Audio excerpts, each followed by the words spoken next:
What's up, everybody? Welcome back to another episode of Gameplays, and today, Fallout 76, Season 19, Gleaming Depths. We're all on the PTS. A lot of stuff is happening, and I gotta start this video out by saying, listen, I'm already wrong.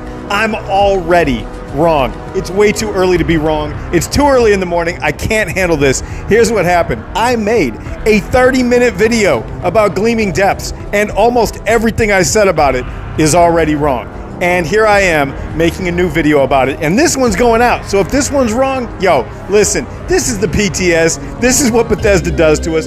So here's the deal. Let me tell you what I was already wrong about. First, I said that there was no way to solo Gleaming Depths. I was absolutely, unequivocally wrong. No question about it. I've already watched 2 different people do it. They are just far more competent gamers than I am. That's all it is. They might be more competent gamers than you are. I'm just trying to enjoy video games, and there are definitely 2 people, and I'm sure many more, who can solo Gleaming Depths. They're amazing. Give them all that credit. It can be done. Can you do it? Maybe. Can I do it? Probably not. I don't know. Anyway, next up, I said that a bloody build should not apply to Gleaming Depths. I was wrong. Bloody builds are absolutely welcome. You can solo it with a bloody build. I watched this dude. I'll put a link in the description to his channel below. I watched him solo Gleaming Depths on a bloody build. It was breathtaking. It was breathtaking. This dude has way more patience and way more skill than I do. I'm impressed. I can't even handle life right now. You don't need a nuke launcher. You can absolutely get through this thing with your regular weapons. A couple of mods might be helpful. A couple of things you might need to do might be helpful. But I'm gonna tell you right now, you could absolutely get through this thing by yourself with regular weapons on a bloody build, and I'm gonna eat my own words before you even heard them and say that. I'm gonna report on my own mistakes. Let's go. Also, this is still an ammo waster. There is no getting away from that. You are going to lose all your ammo. How much ammo? All your ammo. It's gone. Trust me on this. You're not gonna have any ammo left. If you have any ammo left, you're gonna lose it on the next one. Is it worth it? I mean, I enjoy Gleaming Depths. It's really fun. Bethesda hit a home run with this one, in my opinion. I really enjoy it. You know what I mean? Is it for everybody? No, it's a little bit. Here's the thing. I've already heard people complain that it's too easy, and I've heard people complain that it's too hard. It can't be both. And the reality is, this is moderately endgame content, not for people probably under level 300. If you're under level 300, yo, probably not for you yet. Over level 300, you've got most of your legendary perks maxed out. You can probably pick up a few extra perk cards and mod your weapons right. You got this whole thing figured out, and now you can take on Gleaming Depths. If you've been playing this game for over 1,000 hours, if you've put more than 1,000 hours into Gleaming Depths, you can get through this for sure on a squad. If you have more than 5,000 hours on Fallout 76, yeah, is it going to be kind of easy for you? Probably, especially once you know what I'm about to tell you. You're going to figure it out on your own. You certainly don't need my help. All I'm saying is, in my opinion, it isn't too hard, it isn't too easy, it's just something right in the middle. This is endgame content, keep that in mind, and try to have some fun. Go in there with a big team. And if you are a newer player, attach yourself to some veterans that actually know how this thing runs, run through it. It'll be a lot of fun for you. So, let's do a quick overview of Gleaming Depths. We'll talk about how to get through it as fast as possible. And if you can solo this, put a link to where you soloed it in the comments, because I want to watch you do it. I like to celebrate when other people have successes that I can't have. I think that's dope. We should all be doing that. Anyway, room 1, you're going to encounter the EN06 Guardian. I assume EN stands for Enclave. Hooray, hooray. First of all, the thing that's going to change, not may change, the thing that will definitely change by the time this comes out is, at the time of recording, the EN06 Guardian can have its fusion core in the back of it targeted from the front. If you're using VATS and you're using a heavy gun and you have explosive ammo or whatever have you, you can absolutely target the fusion core from the front of the robot. After the fusion core is depleted, its magnetic force field is going to drop, and that's when you target the body. You target the torso in VATS or just shoot it. And you can do this again by yourself. The reason it can be done by yourself is because you can target the fusion core in VATS from the front of the robot. It was not made to be like that. It was made for somebody to have to tank the front while somebody else stealthed the back. But you no longer need to do that. You can just target it in VATS. I promise you that's going to change by the time this comes out, but at the time of recording in the PTS, that's how it is.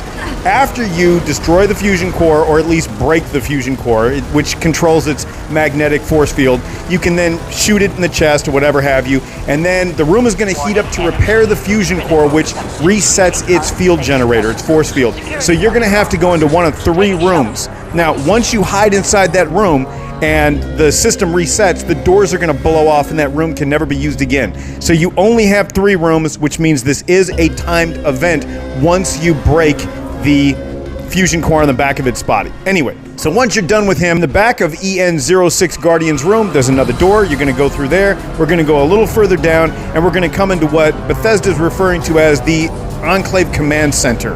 And inside the command center of this facility, we're going to find an ultrasite drill. Now, this drill is out of fuel, and we need to fuel it up so that it can bore down and get us into the next room. So the way we're going to do that is by running around and looking for fuel. Here's the tip that I found out in my playthrough and watching many others online go through this. And again, listen, you learn these things by trial and error. Nobody just knows anything. When you go in here, don't be afraid to look stupid. Trust me, we all look stupid in here. Some of us who actually know what's happening are now playing on the PTS with a bunch of people who have no idea what's happening, and we're all learning together, and it's fine. But the deal in this room is that number 1, you're going to get attacked by a whole bunch of mole miners and mole rats, right?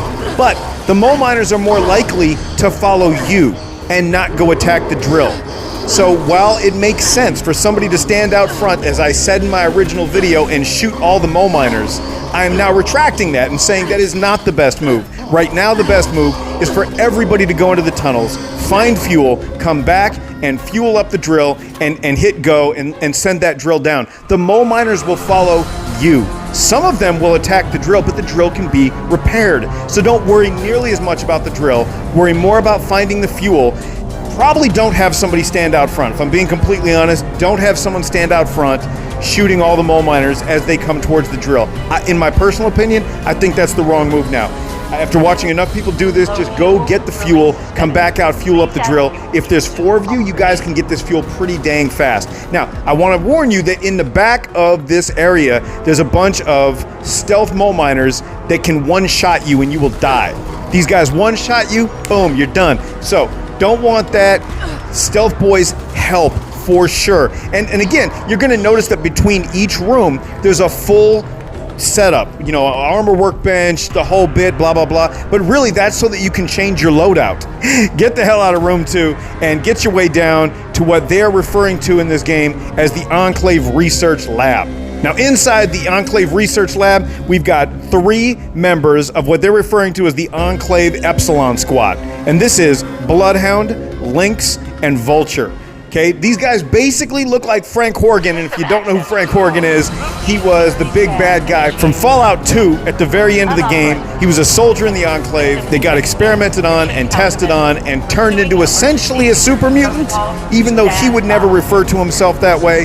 That's what he was, and it appears that that's what these 3 people are. They are in suits of power armor, and they're going to run and attack you. However, they are melee only.